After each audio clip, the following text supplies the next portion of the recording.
Buenas tardes, amigos de la radio. Soy Rafael Calvente, moderador del programa Solo sé que no sé nada, de Frontera Radio, que llega a ustedes en directo todos los lunes de 19 a 20 horas. Somos la emisora comunitaria de Jerez, una radio independiente, sin ánimo de lucro, sin publicidad y completamente autofinanciada. Nuestro compromiso va más allá de las ondas. Colaboramos activamente en obras sociales, llevando la magia de la radio a nuestra comunidad. Tú también puedes ser parte de esa magia. Con solo 5 euros al mes puedes convertirte en oyente suscriptor y ayudarnos a mantener vivos nuestros proyectos. Tu aportación económica nos permite pagar nuestras cuotas a la Sociedad General de Autores, renovar equipos esenciales, cubrir los gastos operativos para que la magia de la radio nunca se apague. ¿Dónde puedes escucharnos? Si está en Jerez, en el 96.4 de la FM y a través de internet en fronteraradio.com, desde donde quieras que estés. Si estás en Jerez, también. También puedes seguirnos en nuestras redes sociales, Frontera Radio Jerez, donde encontrarás los mejores podcasts y toda la información sobre nuestras actividades. ¿Quieres conocernos en persona? Pues estamos en el corazón del barrio de la Asunción, en el edificio de Frontera Radio, ubicado en el Paseo de las Delicias número 37, en Jerez de la Frontera. Ahora sí, es el momento de comenzar. Esto es Solo sé que no sé nada. Comenzamos.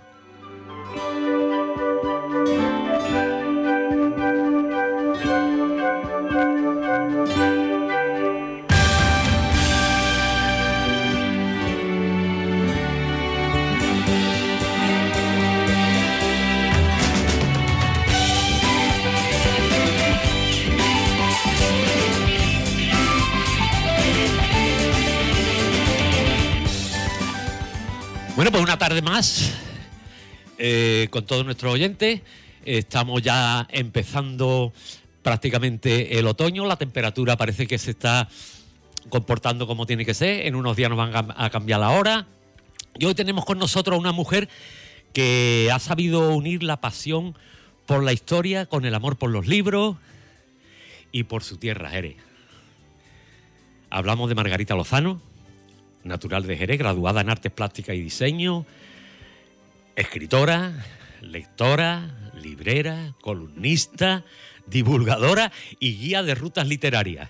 Esto será todo verdadero, porque como ahora hay he ido quitando cosas, ¿verdad? tantos currículum, su vida profesional ha estado siempre ligada a la gestión del patrimonio histórico, cultural, artístico y turístico.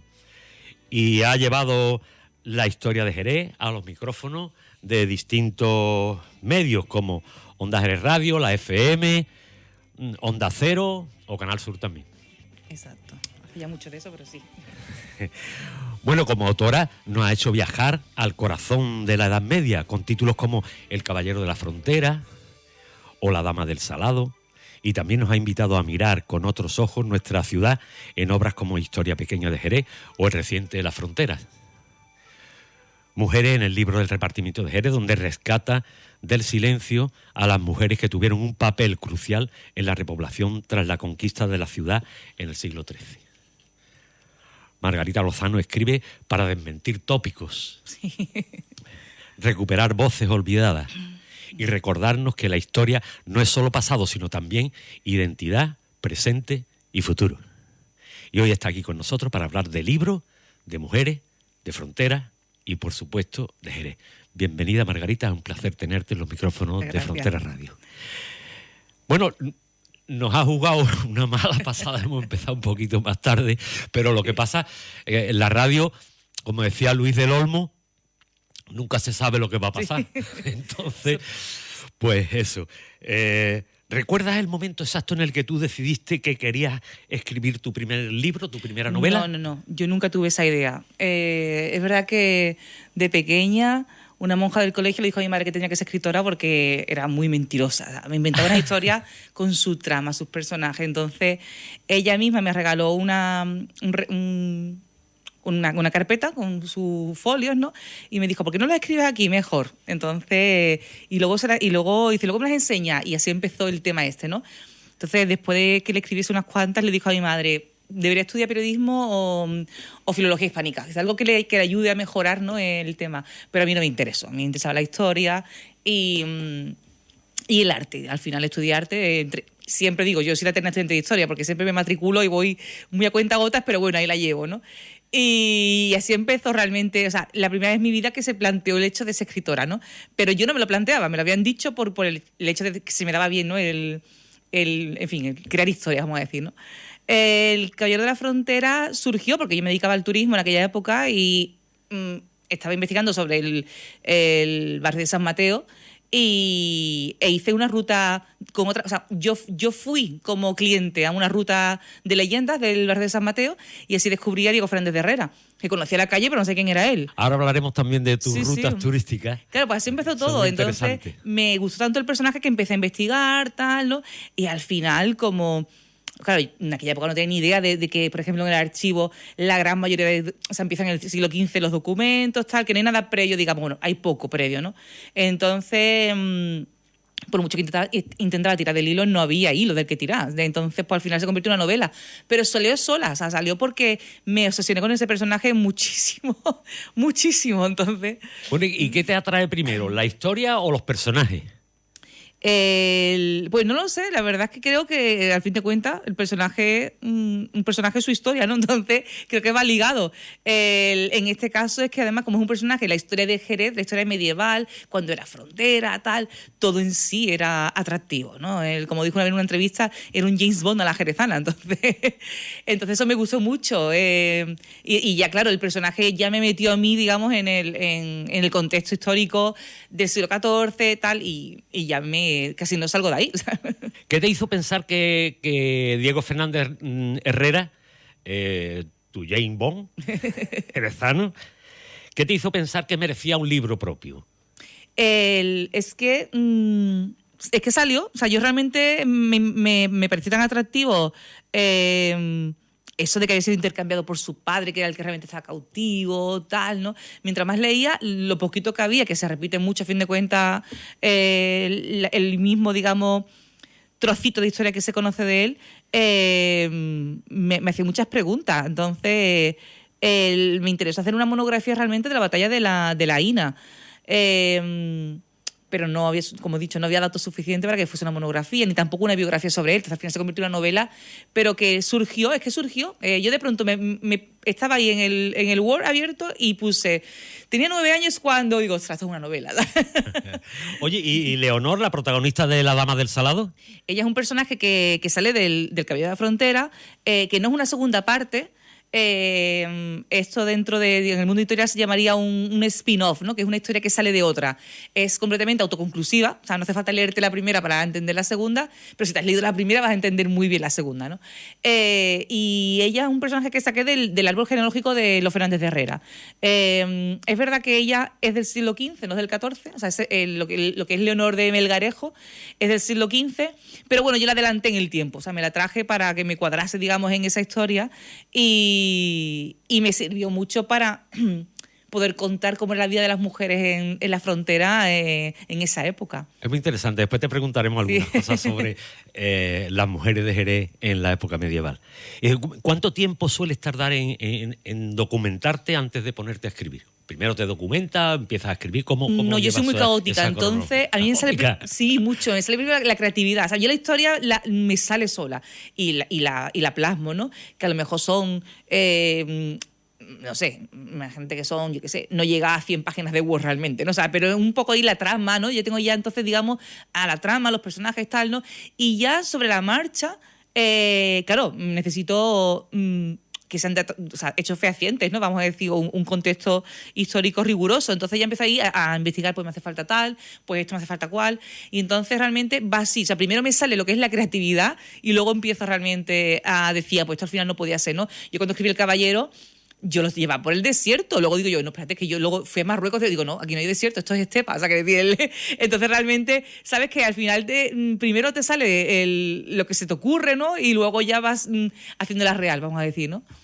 Bueno, Margarita, ¿qué parte de la escritura disfrutas más? ¿La investigación, la construcción de los personajes o el pulido del estilo? La documentación, lo peor es el pulido, o sea, lo peor es la corrección, eso es la muerte a pellizco, o sea, eso no me gusta a mí nada, o sea, yo es necesaria, claro, empieza a caerme mal, empieza a no gustarme la historia que he escrito, de hecho ahora mismo con mi tercera novela estoy en ese momento, en el de mi segunda corrección y la he dejado, digo, mira, ahí te quedas, o sea, la empecé en verano a corregir, digo, ahí te quedas, no puedo seguir contigo, y hago eso, ¿no? Las dejo, lo mejor para mí sin duda es la documentación, que no solamente es archivo, es también visitar sitios también, ¿no? Por ejemplo, yo para escribir La Dama del Salado tuve que ir a muchas torres defensivas o castillos, ¿no?, que aparecen ahí descritas, o lo que fueron esos campos de batalla. Para El Caballero de la Frontera fui 11 veces a Marruecos, por ejemplo. O sea, entonces aparte también forma parte de la documentación y eso es muy interesante. ¿Cómo vives el vértigo de publicar un libro nuevo y reencontrarte con tus lectores? Fatal. De hecho, yo tenía mucha ilusión con El Caballero y cuando se dijo, se terminó la edición, va a imprenta, fue cuando sentí por primera vez ese vértigo, ¿no? Y no se me quitan. Llevo 4 libros publicados y no se me quita. Sí, es vértigo, es vertiginoso totalmente. Porque ya te entra el síndrome del impostor, esto gustará, ¿no? Que por lo general digo, oye, si gusta bien y si no, pues nada, ¿qué vamos a hacer? A mí, yo estoy contenta con lo que he hecho, ¿no? Pero te asolan todas las dudas del mundo en ese momento. Inseguridades que yo de por sí no soy nada insegura, pero ahí me salen esas inseguridades. Entonces realmente no es un buen momento cuando ya lo entregas. Cuando tú dices, ya no puedo cambiarle ni una coma siquiera. Sí, es raro ese momento. Margarita, ¿qué fuente utilizas más? ¿Crónica, archivo, arqueología o viajes? Pues de todo, realmente, depende de lo que haga falta, ¿no? Porque por ejemplo, en Las Fronteras fue todo archivo. A fin de cuentas, porque es libro de repartimiento, entonces pues no tiene tampoco más vueltas que darle, solamente está ahí la documentación. Luego, por ejemplo, como he dicho, en el tema del Caballero fue pues como la mitad del libro ocurre en Marruecos, pues tuve que ir allí, ¿no? Luego aquí también pues conocer muy bien la ciudad para también saber cómo era antes. Entonces ahí tiene de todo. Hay muchas piezas del Museo Arqueológico porque para que sea más real incluí muchas piezas del Museo Arqueológico que eran de esa época, para que, no sé, para darle como más cuerpo, digamos, a la historia. Entonces, a mí todas esas cosas me gustan, ¿eh? El tema de meterle eso, la visita a los museos, hacer también visitas guías con otra gente que sabe mucho más que tú del tema en ciertos aspectos. Por ejemplo, la novela actual, esa que estoy corrigiendo, aunque ahora estoy enfadada con ella, he conocido a descendientes de esa persona, porque esta es un poco más... es del siglo XX, es más actual, ¿no? He conocido al sobrino nieto de mi protagonista, entonces es bonito, ¿sabes? No sé, es un poco de todo. Es que también depende del contexto, de la época. Oye, Margarita, ¿cómo ha sido viajar a Marruecos pensando en el Jerez medieval? Tú fuiste allí pensando en el Jerez medieval. Claro, hombre, muy bonito. Hay que decir que a mí me gusta mucho Marruecos. Y fue bonito, me ayudó completamente el Instituto Cervantes, de allí de Tánger, fue el que me ayudó con traducciones y demás. Del mismo modo que aquí, por ejemplo, que en España me ayudó la Junta Islámica mucho a poder crear sobre todo el tema aspecto religioso, porque a fin de cuentas estás hablando de una religión y cultura que no es la tuya, y para ser totalmente respetuosa, ¿no? Pues conté con personas que realmente pues son de esa cultura, ¿no? Y esa religión. Entonces, bien. Pues pasaron cosas bonitas. O sea, aparte de estar en los lugares y demás que aparecen en el libro, y verlos en persona también te ayuda mucho como darle cuerpo, digamos, ¿no? O sea, tú lo estás viendo en una foto, lo que sea es plano, pero cuando estás allí en el sitio, ¿no? Te ubicas. También me gusta mucho también a mí describir los climas, me gusta mucho si el viento, si tal, me gusta mucho. Entonces me gusta estar en el sitio para ver qué se siente exactamente, ¿no? Cómo pega el sol allí, yo qué sé, ese tipo de cosas me gustan. Y como decía, sobre todo si se da el tema de que sea una cultura muy distinta a la tuya, para ser respetuosa y no caer en estereotipos y demás, ¿no? Pues es importante conocer realmente de primera mano el lugar.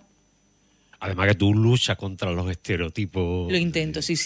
Yo sé que, claro, son cosas educacionales y las traemos y demás, muchas, y siempre pegamos de algo, pero siendo consciente, al final vamos quitándonos esas capas, ¿no? Que no valen para nada y realmente... hay muchas cosas que tenemos ahí desde chicos, ¿no? Que le hemos visto como normales y no lo son, y poco a poco te las vas quitando. También hay otras que como digo, no hay nada, como dice Descartes, hay que desaprender de lo que tenemos, ¿no? Para volver a aprender realmente, ¿no? En condiciones. Oye, y en tus momentos, en tus tiempos de investigación y de viaje y estas cosas, ¿cuál ha sido el hallazgo más sorprendente que te has encontrado investigando? Bueno, iba a decir, me gustó mucho, por ejemplo, con la última que estoy escribiendo, a tener en mis manos cartas escritas por la persona de la que yo estoy escribiendo, ha sido muy bonito, ¿no? Ha sido especial, por así decirlo, ¿no? Pero, por ejemplo, también hay una cosa muy curiosa, es que yo en Marruecos, en Tánger, siempre me he quedado en el mismo hotel hospedada, siempre. Y bueno, yo escribí El Caballero, claro, el Caballero tiene un final, ¿no? Y ya está. Hay uno, no vamos a decir quién, que muere, ¿no? Tal. Y eso queda ahí, y lo tenía clarísimo, ¿no? Cuando empecé con Leonor, que es justo el siguiente año, justo cuando termina El Caballero, digamos, empieza esa historia, La Dama del Salado. Claro, yo no me preocupé de qué pasaba con aquella gente que había muerto. O sea, total, mueren y ya está en una batalla, ¿no? Me dan igual.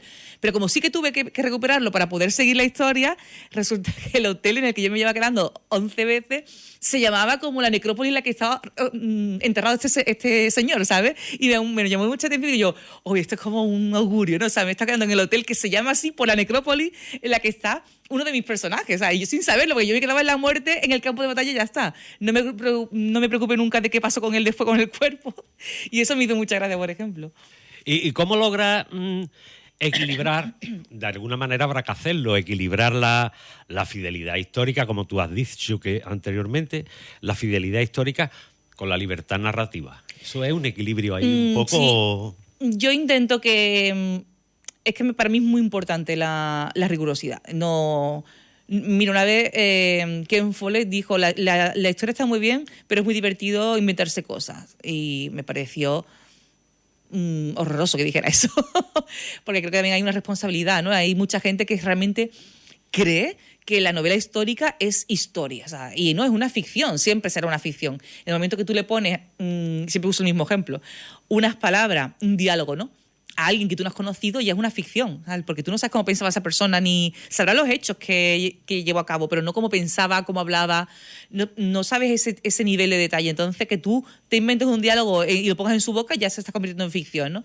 Y es importante tener claro eso, pero es que hay mucha gente que realmente se lo cree. O sea, yo me acuerdo una vez en Facebook que leí a alguien que estaba hablando de, oye, la Inquisición no fue eso que estás diciendo, tal, y dice, ¿qué pasa? ¿Es que no has visto El nombre de la rosa? O sea, ni siquiera lo habías leído, sino lo has visto como la película nada más, ¿no? Y dice, pero es que El nombre de la rosa no es historia, es una novela histórica porque te emite cosas históricas, pero tú no montas un auto de fe de un día para otro en el patio de un convento. A veces te tienes que poner en el pellejo, o sea, o en la mente de la persona a la que tú estás describiendo, sí, ¿no? A veces, ¿qué podría pensar este hombre? Y volviendo a lo que dijimos antes de los estereotipos, es una lucha... eso es pecar de soberbia totalmente del siglo XXI. O sea, por ejemplo, voy a poner un ejemplo, ¿no? Yo no quería usar la palabra moro. Y a mí me decían, es que era moro en ese momento. Y tú no le estás diciendo nada a una persona a día de hoy. Es que en ese momento se llamaba así. No. De hecho, la palabra musulmán no existía en aquel momento. Ya me metí ya en el ajo y al final tampoco existía la palabra... bueno, que al final se decía la ley de Mahoma. No sé, de Islam se decía la ley de Mahoma. O sea, digo en español, ¿no? O sea, entonces... ese tipo de cosas te tienes que quitar, o sea, esa soberbia del siglo XXI, de decir, bueno, tengo que hablar como hablaban ellos, ¿no? Que realmente si el hombre, es que si le hablaba hacia su mujer, es que le hablaba hacia su mujer. O sea, por mucho que a ti te duela, como mujer europea feminista del 2025, claro, exacto, sí. Eso es lo que más cuesta, creo yo. Oye, ¿te sientes más arqueóloga del pasado o narradora de ficción? No, yo creo que es que una cosa debería ir con la otra siempre. Yo... no creo que puedas escribir buena ficción histórica si no investigas con el método es que la historia es un método, tiene un método de investigación, o sea, no es cualquier cosa, ¿no? Y si tú sigues esa metodología, entonces ya harás una buena ficción. Es que yo no creo que puedas... se me ocurre una novela española histórica muy, muy famosa, que la primera escena es el señor feudal con el derecho de pernada, o sea, directamente. Pues como fue un bestseller, todo el mundo se lo cree. No hay ni un solo dato que demuestre que eso fuera real, el derecho de pernada. Y todo el mundo lo tiene muy, o sea, muy claro que eso fue así. O sea, que entonces, ese es el rollo. Por eso creo que yo digo, hay que ser muy responsable también con este tema, ¿no? O sea, eso viene a decir, a aclarar definitivamente que una mentira contada muchas veces o se convierte en un ámbito verdad. muy grande, Sí. se convierte en verdad. Sí. Y ¿qué diferencia has notado al documentar el siglo XIV frente a la Belle Époque? Pues, bueno, a mí me ha resultado súper fácil lo de la Belle, porque es que está la hemeroteca. Y como nosotros tenemos, por ejemplo, un archivo digitalizado completamente, ha sido muy fácil para mí. No había que tirar de... Ahora tienes que coger o irte al archivo para coger no sé qué legajo. Ahora resulta que sale por otro lado otro y ahora este dato no era así. O sea, entonces, la verdad es que me ha gustado mucho porque es más visual. O sea, es más fácil imaginarte el 1908 que el 1340. Está más cercano también. Claro, y tenemos fotografías de nuestros abuelos o bisabuelos, ¿no? Depende de la edad de cada uno, de esa época. O sea, mis abuelos... menos mi abuela Carmen, los otros 3 ya habían nacido en ese año. Entonces, te han podido contar cosas. Entonces, realmente es mucho más cercano y eso lo hace más fácil, ¿no? El entenderlo. Margarita, ¿hay alguna batalla, hecho o personaje en que todavía quieres rescatar en futuras novelas? Tengo. Yo planes tengo muchísimo. He aprendido a no dispersarme. O sea, he aprendido a decir, no, ahora estoy con esto, ¿no? Porque si no, entonces empiezas 40.000 proyectos y no terminas ninguno.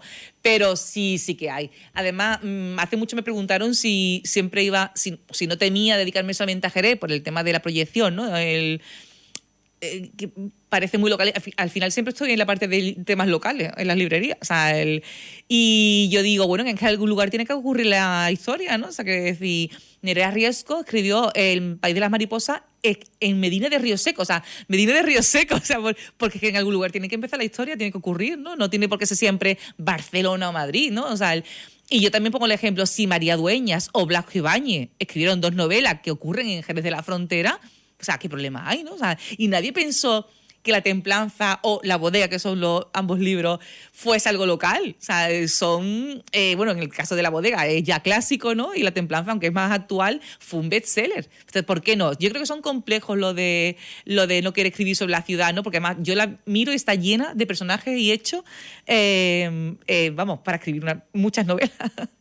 Ya nos has dicho lo del derecho de pernada, pero aparte de esto, ¿qué otros bulos o leyendas negras sobre la Edad Media has desmontado en tus libros? Bueno, yo no es que yo lo haya desmontado, ¿no? Pero que me hago mucho hincapié. Lo de la falta de higiene es falso. O sea, la gente se aseaba. De hecho, una vez hice un pequeño vídeo para mi canal de YouTube de 3 minutos explicándolo. Digo, si realmente la gente no se bañase, ¿por qué iba a haber en Jerez una jabonería? O sea, que había una jabonería donde está cerca de... entre San Juan de los Caballeros y Santa Rita, ¿no? Por ahí andaba más o menos la jabonería.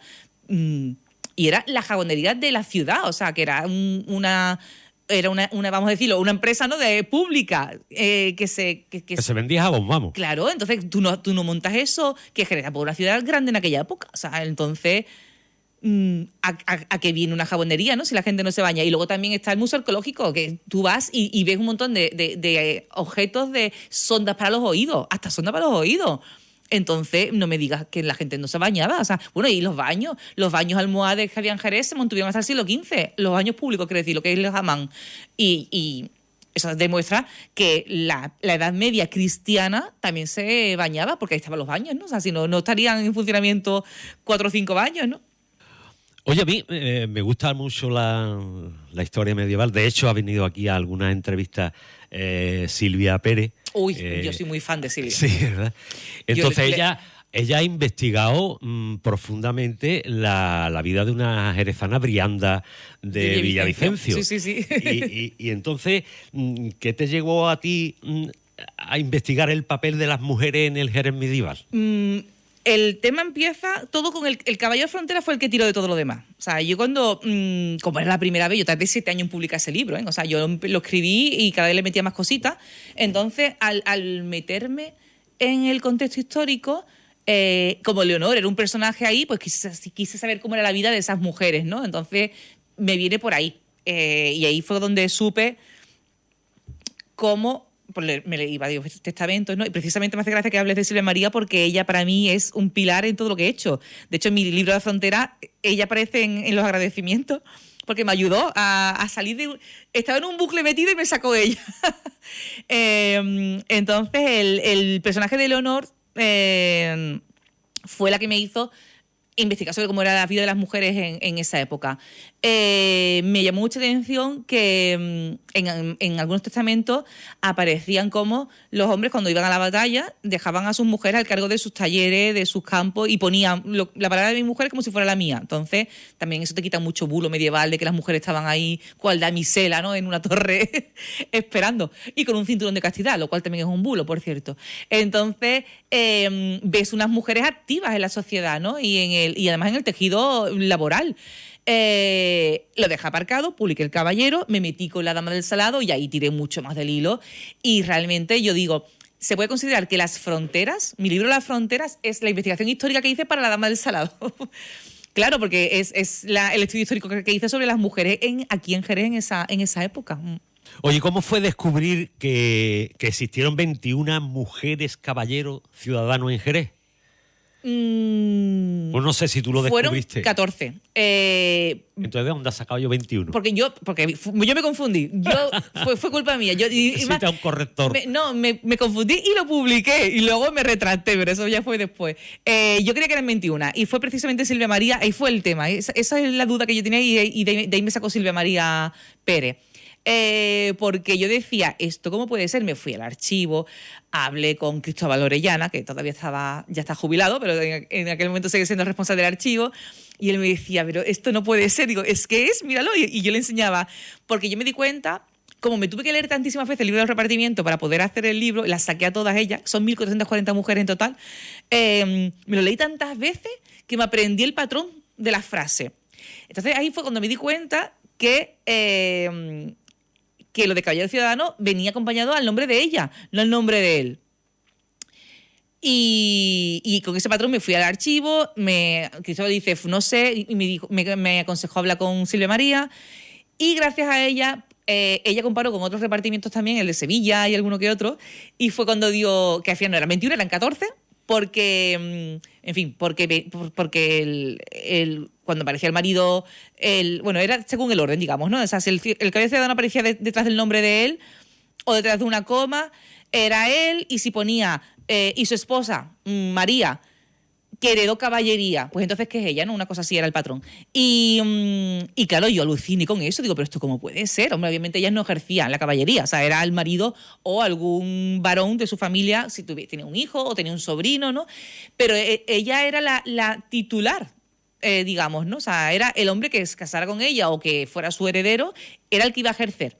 Pero era ella la que transmitía esa caballería. Y eso me parece fascinante porque no se ha hablado nunca de ella y me parece muy curioso. Oye, ¿crees que todavía hay en la historiografía oficial relega a las mujeres? Hombre, yo hice esto con mucha ilusión y tampoco ha tenido la proyección que yo esperaba. La verdad es que creo que... yo creo que en general todavía hay muchísimo que hacer realmente. O sea, ahí también hay gente que he escuchado a gente decir, hombres decir, es que todo es mujer o todo no es mujer, es que si nunca se ha hablado de ella y estaban ahí, pues tenemos muchísimo material que sacar. O sea, por lo que había escondido. Claro, o sea, es que son muchos siglos de historia. Entonces, hace poco me lo compré yo, no sé cuánto tiempo ya he publicado. Mujeres gaditanas cuando la provincia, o sea, cuando lo que es Hispania, cuando esto era Roma, cuando pertenecía a Roma, ¿no? Pues mujeres de lo que actualmente es la provincia de Cádiz, de la época romana. Me parece súper chulo ese tema. Si no se ha hablado nunca, ¿por qué no se va a hablar? No es que todos sean mujeres. Tú puedes seguir hablando de lo que tú quieras, pero déjanos a nosotras que hagamos lo que queramos, claro. Entonces, a mí me parece muy interesante mi madre diciéndome, y ahora los hombres van a decir, mamá, los hombres llevan muchos siglos con su historia ahí publicada. O sea, y lo único que he hecho es sacar a esas mujeres. Mira las Caballeros Ciudadanos, por ejemplo. Las menciona, la edición que del libro del repartimiento del 1980, las mencionan. Dice, y hay un gran número de mujeres que eran Caballeros Ciudadanas. Como una curiosidad, pero no las menciona. No dicen, ¿saben? Ahí lo dejan. O sea, y eso pasó en el 80, un año antes de que yo naciera. O sea, que decir, Pues, oye, pues en el 25 lo he sacado yo. O sea, 44 años más tarde, 45 años más tarde lo he sacado yo. Y estaban ahí, ya mencionadas en ese libro, y a nadie le importó. Entonces, yo lo que veo es que hay muchísimo que sacar todavía, bueno, infinidad que sacar todavía, y que es muy necesario. Bueno, vamos avanzando poquito a poco. Claro. Bueno, al menos ya las mujeres que escribís no tenéis que ponerlos seudónimos masculinos, ¿no? Ahora se lo ponen los hombres para vender más. Es cierto, sí. Margarita, ¿qué mujeres de la historia de Jerez merecen todavía un libro propio? Es que hay tantísimo.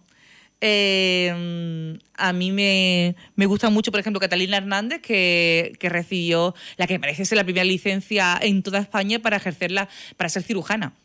Eso ocurrió en el año 1548, o sea, siglo XVI.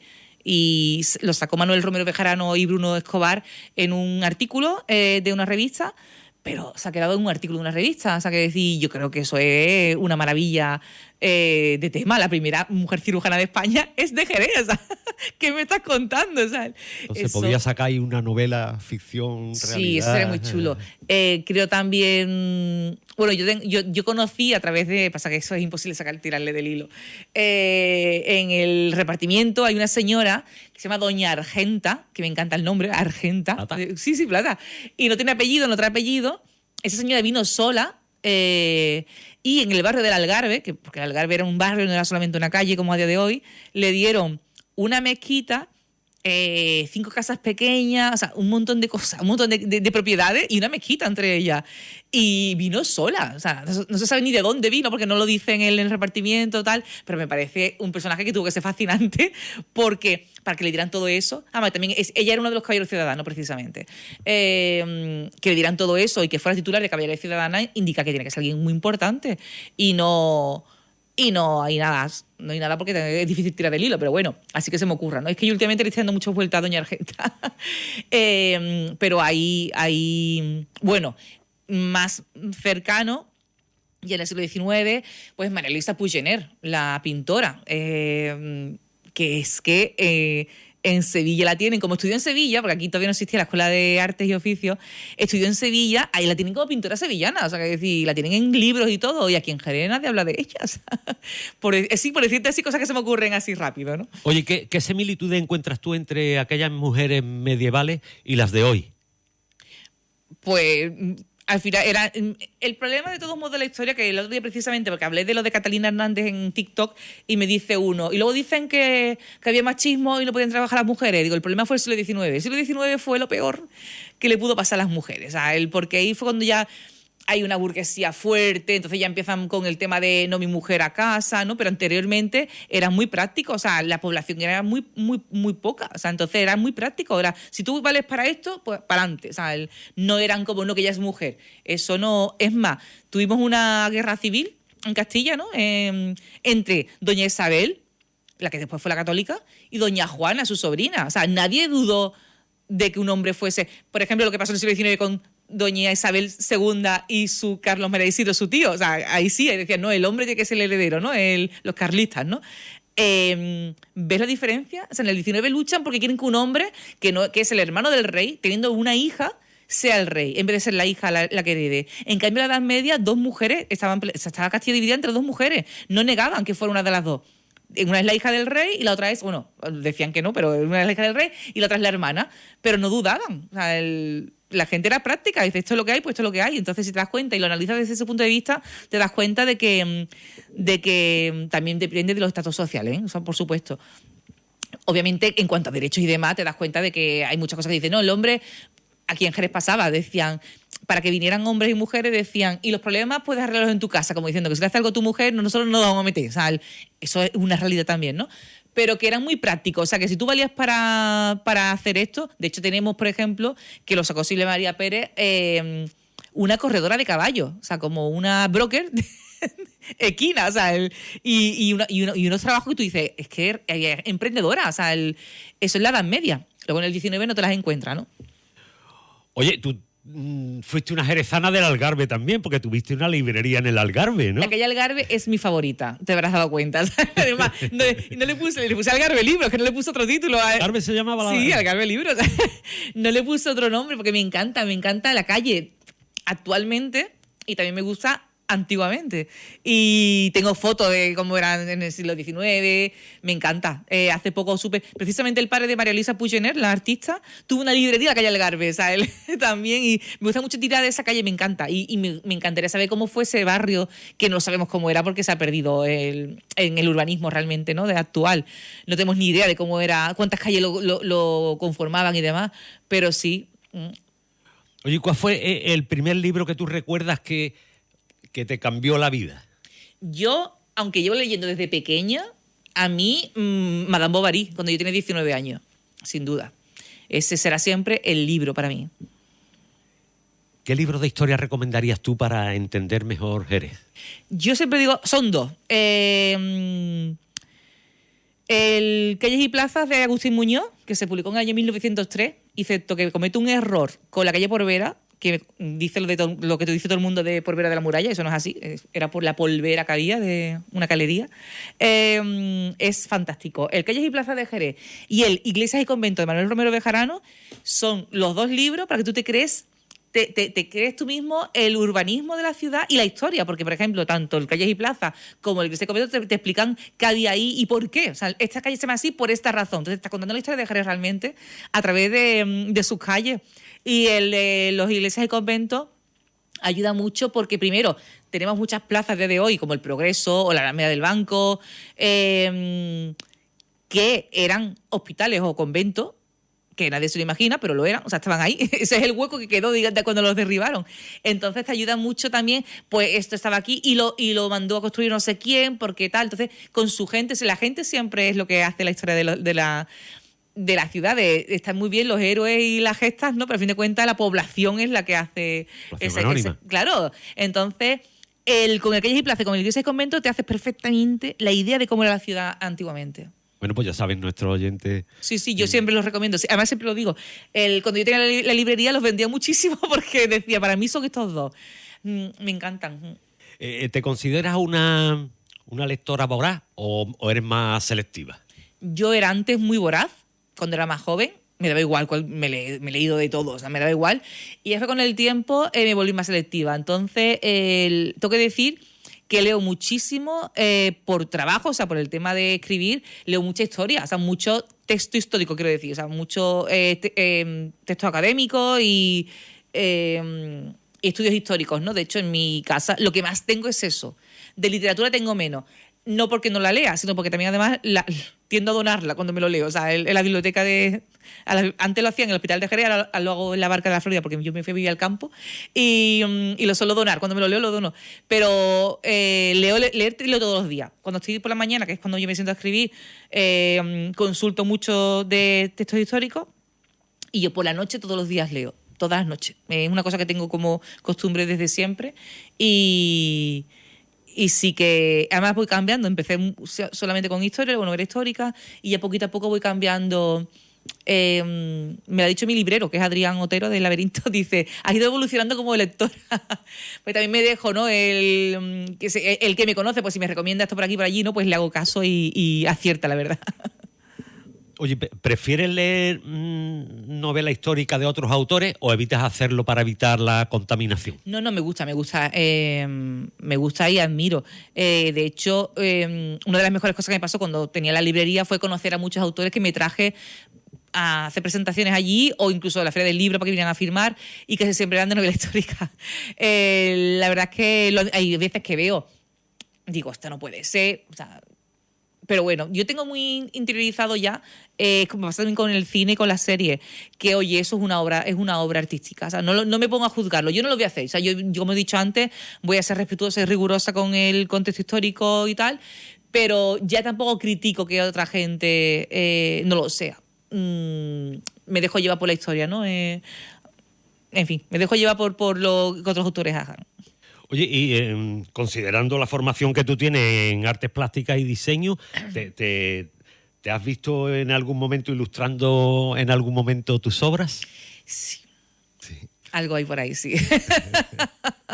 No quiero decir nada, pero sí, hay un proyecto ahí, un proyecto poquito a poco, porque la verdad es que la ilustración son muchas horas, ¿no? Además es una cosa que yo estoy hace muchos años, yo lo hago todo a mano, o sea, yo no hago nada con programas de ordenador, entonces, pero creo que queda bonito y sí, estoy en ello, estoy en algo ahí, sí. ¿Qué relación encuentras tú entre la pintura y la literatura? Es un modo de expresión. Que un libro con una portada chula vende, ¿no? Sí, sin duda. Hay mucha gente que se basa en las portadas, ¿eh? Y muchos libros buenos que no llegan a más por culpa de la portada. O sea, es que eso es así, ¿eh? O por el título. Pero sí, a mí me parece que me gusta que vayan de la mano el arte con la literatura en el tema de el libro como objeto, vamos a decirlo, ¿no? O sea, y sí, los dos son expresiones de uno, del interior de uno. O sea, entonces, es verdad que el ilustrador en ese caso tiene que escucharte a ti como escritora, lo que tú le cuentas, lo que significa para ti, lo que tú esperas, ¿no? Por ejemplo, y también uno aprende mucho más, ¿no? La Dama del Salado, para mí es... Wow, la portada la hizo Alejandra Picard, que es una artista cubana que se instaló aquí en Jerez hace muchísimos años, que estudió cerámica. Entonces, la Escuela de Arte de aquí de Jerez. Su madre también es artista.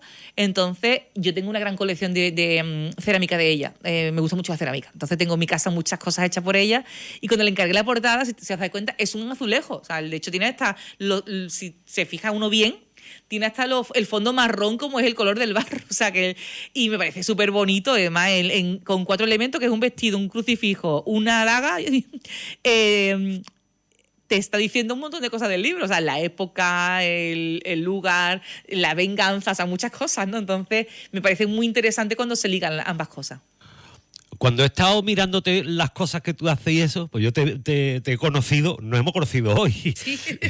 Yo te he conocido por las columnas de La Voz del Sur. Y ya después he mirado más cosas y eso, ¿no? Pero me sorprendió, digo, ¿qué te atrajo a ti a los medios radiofónicos, a la radio?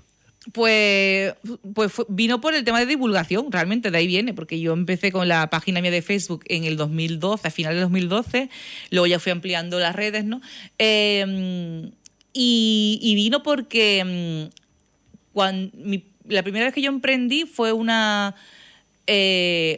una empresa, o sea, como una agencia de turismo, ¿no? Entonces yo organizaba los viajes de la gente que quiere venir a Jerez, yo organizaba todo, ¿no? Lo que veían, dónde se hospedaban, tal, ¿no?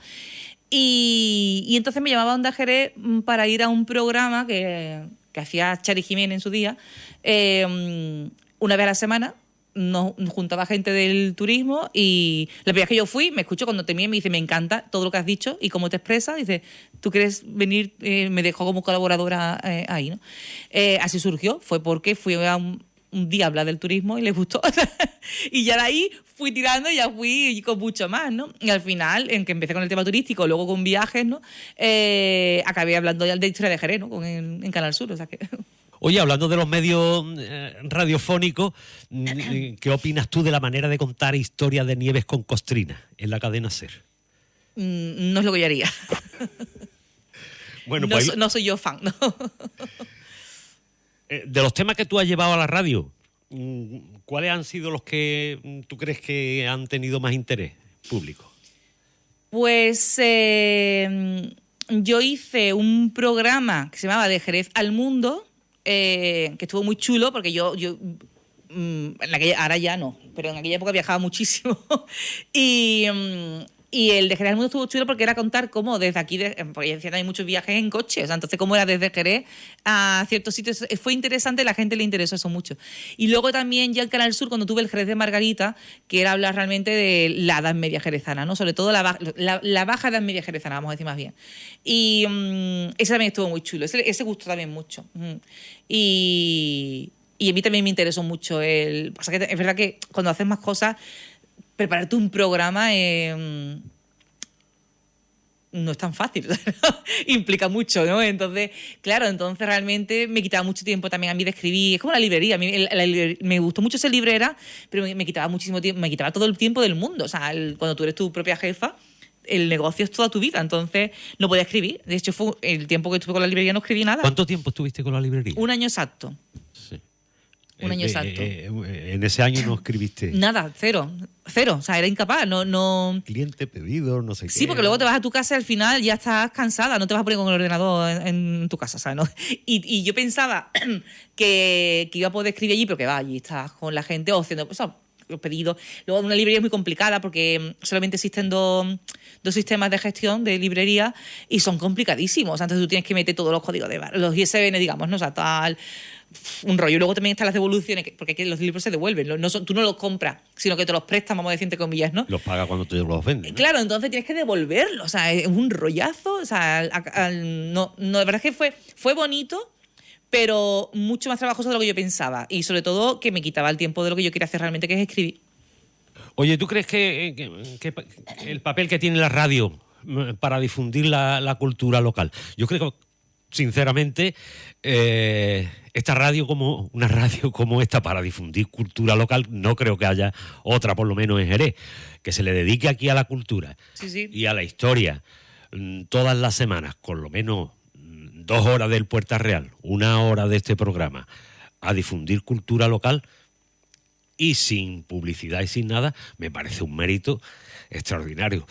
Me pongo las medallas yo solo. Haces muy bien, porque es cierto. Y además siendo radio independiente, o sea que sí que es verdad. Pero bueno, también eso demuestra que se tiende mucho a decir, a la gente no le interesa cultura, o como igual que también se dice, los jóvenes no leen. Pues son cosas totalmente falsas. A la gente le interesa la cultura, si no, no escucharía el programa, ¿no? O sea, y luego además también, o no iría a las actividades que hacemos, ¿no? Los que hacemos cosas como que sea la ruta o las charlas, ¿no?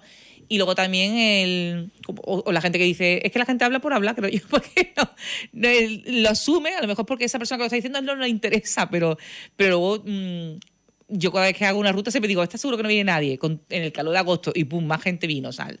Y eso sorprende gratamente, porque con esto es igual, ¿no? Entiendo que tendréis oyentes que demuestran que sí que les interesa. Pues sí, a veces sí. ¿Qué importancia tienen las rutas literarias para conectar al público con la historia y con la lectura? Pues la verdad es que... ¿Habrás encontrado en la ruta que tú has hecho algunos casos? A ver. Sí, pues la verdad es que a mí me gusta mucho hacerlas porque... Bueno, has hecho rutas gratuitas también, creo, ¿no? Siempre son gratuitas, o sea, las rutas no se cobran.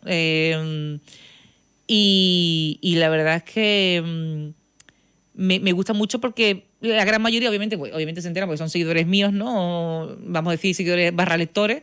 Entonces, todo esto empezó con mis propios libros. O sea, yo empecé a hacer las rutas con mis libros. Lo que pasa es que llegó un momento en el que, como solamente tengo 4 libros, digo, oye, pues me leí alguno y digo, pues voy a hacer una ruta sobre este, ¿no? Entonces empecé a tirar de libros de otros autores, ¿no? Que ocurran en Jerez. Y la verdad es que es muy bonito porque, a fin de cuentas, es como cuando firmas libros, una firma o una feria de libros, estás con las personas que les interesa lo que tú estás contando. A mí me gusta también, me gusta divulgar y me gusta las rutas literarias. A fin de cuentas, contar el patrimonio de Jerez a través de alguna novela o algún texto histórico, ¿no? Y te cuento, por ejemplo, la última vez que hice una, que fue la bodega de Blasco Ibáñez, pues claro, aquí vino mucha gente mayor que yo, que se habían leído en el colegio. Porque yo, por ejemplo, en el colegio no me la leí. A mí nunca me hablaron de esa... Estudiamos Blasco Ibáñez, pero no hablamos de la bodega nunca. Y vi gente que sí que la habían leído, qué tal, ¿no? Luego gente dice, pues ahora me voy a volver a releer, no sé qué, ¿no? Y es muy bonito, a fin de cuentas estás haciendo un fomento de la lectura. Y eso es un orgullo. Mira, ¿tienes tú alguna anécdota de tus rutas literarias? Pues te voy a contar, yo estuve una vez una noche en una ruta, no sé si era literaria o histórica, pero bueno, y estaba el señor explicándonos una fachada de un edificio antiguo y estuvo contándonos, y por detrás, que no formaba ni parte del grupo, dice, pues eso es mentira. Eso me ha pasado a mí. Eso me ha pasado, ¿Sí te pero ha pasado? antes de hacer las literarias. Cuando yo tenía mi empresa de turismo, que algunas veces sí que me llevaba la gente por ahí, a mí una vez me vino, en el Palacio Condesa de Casares, ¿no? Que está en la Plaza de la Asunción, tenían un bar que se llamaba Las Cuadras, ¿no? Y estaba contando el palacio y me viene el camarero y me da un folleto y dice, para que aprendas. Digo, perdona. ¿Qué me está usted contando? O sea, y ese tipo de cosas, es horroroso. Eso ha pasado alguna que otra vez. Pero bueno, con las literarias, pues... con estas que estoy haciendo últimamente ya, pues no, aquí es todo bien, la verdad. Sí que una vez hace, pues no sé si fue en mayo por ahí, me dice un señor, ya a la mitad, ¿no? Me dice, oye, ¿qué opinas del libro ese que ha salido nuevo de La Frontera? Y empecé a reír y me digo, soy la autora, no puedo decirle. Digo, me se lo voy a recomendar. Y empiezo a decir, no lo puedo creer. Digo, sí. Eso me hizo mucha gracia también. Pero sí, ya lo de espontáneos así no pasa. Yo, por ejemplo, yo escucho a veces a algunos guías, especialmente cuando son... No gratis como el mío, que es gratis de verdad, sino gratis pero quiere una propina, ¿sabes? De esos otros, diciendo barbaridad, pero barbaridades a un nivel que dices, ¿qué? Pero bueno... Pero yo nunca mantiene a la gente entretenida. Pero yo no me metería, yo nunca me meté a decirle a una persona eso está mal, sea el trabajo que sea, ¿eh? O sea, imagínate que me está sirviendo algo, no sé, da igual qué trabajo sea. Si yo nunca le diría a una persona públicamente que está haciendo eso mal, ¿no? Así en privado, pues yo no lo hago, pero cuando a mí me lo ha hecho alguien, lo agradezco, ¿no? Que me ha dicho por privado, oye, eso, ¿dónde lo has sacado, no? Porque eso me extraña tal, ¿no? Y luego digo, pues tienes razón, ¿no? Lo que no me gusta tampoco me lo hagan públicamente, que hay gente que es muy fan de escribirte porque lo que quieren es demostrar que saben más que tú o quieren ridiculizarte, una de dos. Una persona humilde te escribe por privado. Yo he puesto como referencia libros, he dicho, y esta información está en este libro, y me ha escrito el autor y me ha dicho, me has puesto como tal, ¿eso es así? En una ocasión digo yo, pues no, dice, ya me extrañaba a mí, lo cambié. Y en otra ocasión le digo yo, pues sí, lo pone, y dice, entonces me he equivocado yo, o sea, que decir que yo lo agradezco, pero obviamente... Se pueden consensuar las cosas sin llegar al insulto, ¿no? Sí, porque al fin de cuentas cuando te lo ponen... a las malas formas. Exponerte es querer ridiculizarte. O sea, cuando te lo ponen así públicamente, y eso a mí me da mucho coraje, y la gente... pero es que la gente en redes sociales está deseosa de eso. O sea, en persona, como en la ruta, va a ser más complicado porque es verdad que la gente se corta un poco más, pero en redes les encanta. O sea, eso, y a mí me da coraje porque me parece innecesario. Oye, Margarita, ¿qué calle, plaza o sitio de Jerez crees tú que cuenta mejor la historia de Jerez? ¿O más fácil de explicarla? Hombre, yo, por ejemplo, me entretengo mucho en la Plaza del Arenal, porque la Plaza del Arenal te puedes sacar por todas partes de todo. O sea, yo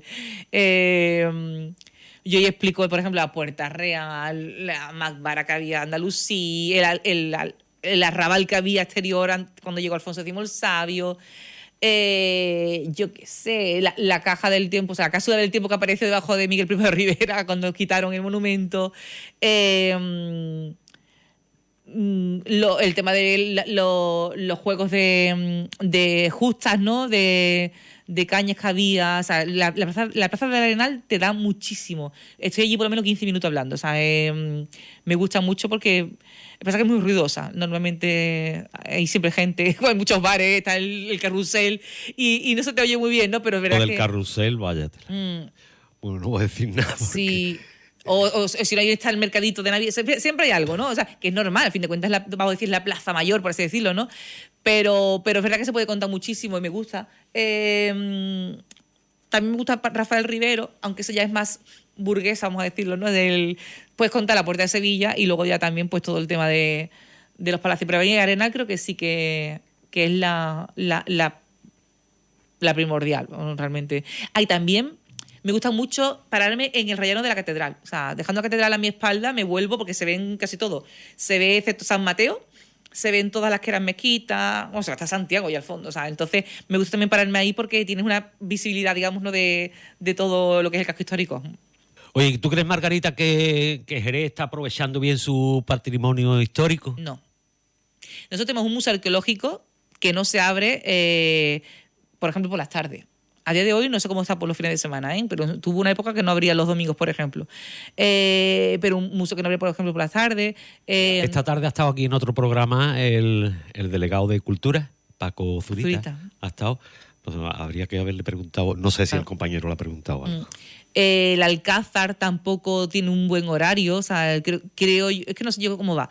Es que hace mucho que estuve hace poco, pero era por la mañana, pero ha tenido momentos en los que, por ejemplo, cerraba al mediodía, ha tenido momentos, bueno, no tienen páginas web, no puedes hacer reservas online. No. Ahora creo que el Alcázar sí que se puede hacer reservas online, me lo dijo otro día la chavala que estaba allí, pero no tienen redes sociales. ¿No?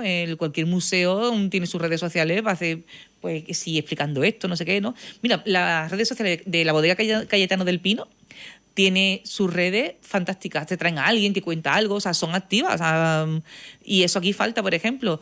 Yo creo que se dice mucho eso de que se quiere vivir la cultura, pero al final, bueno, la oficina de turismo, yo no sé cómo está ahora, pero en su día no quería abrir los domingos, no quería abrir los festivos, no abre por las tardes, o sea, ¿eso qué es? O sea, una oficina de turismo tiene que estar abierto. Entonces, no, falta mucho. Yo siempre digo, lo bueno es mirar a otros qué hacen en otros sitios. O sea, qué hacen en Córdoba. No vamos a compararlo con Sevilla, vamos a comparar con algo un poco más pequeño. ¿Qué hacen en Córdoba? ¿Qué hacen, no sé, Málaga también es mucho más grande?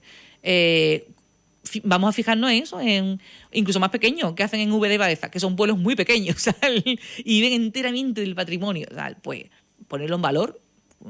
Entonces, Margarita, ¿tú cómo ves la candidatura de Jerez a la capitalidad europea? Es que, o sea, tiene de todo para poder serlo, porque tenemos un patrimonio, una historia fabulosa, pero tampoco sé cómo lo están enfocando, ¿eh? Yo tampoco sé si... Es que no tengo ni idea de cómo va el tema, o sea, no sé, ni siquiera sé en qué se basan, digamos, los jueces, por así decirlo, ¿no? A la hora de otorgar la candidatura a uno u otro. Es que no tengo ni idea de cómo funciona, entonces tampoco te puedo decir. Creo que me alegro de cosas, por ejemplo, me alegro del Riquelme que se ha arreglado, ¿no? Pues están ellos. Me alegro de ese tipo de cosas porque yo que he vivido en el casco histórico, yo vivía en Plaza Belén cuando estaba el boquete, o sea, que había allí, o sea, antes de que se hiciera la Plaza Belén actual. Entonces he visto realmente... En 10 años he visto realmente un cambio brutal, ¿no? Se va lento porque todo esto es patrimonio y se va lento, ¿no? Pero se puede hacer mucho más. Y entiendo que las cosas que son, vamos a decir, públicas van de otra manera, pero sobre todo, al menos lo que está abierto, ahora se va a hacer una tienda en el Alcázar. Ahora. Eso, en el museo, las cosas que se venden de las reproducciones... no hay, ya no hay pines, ¿sabes? Ese tipo de cositas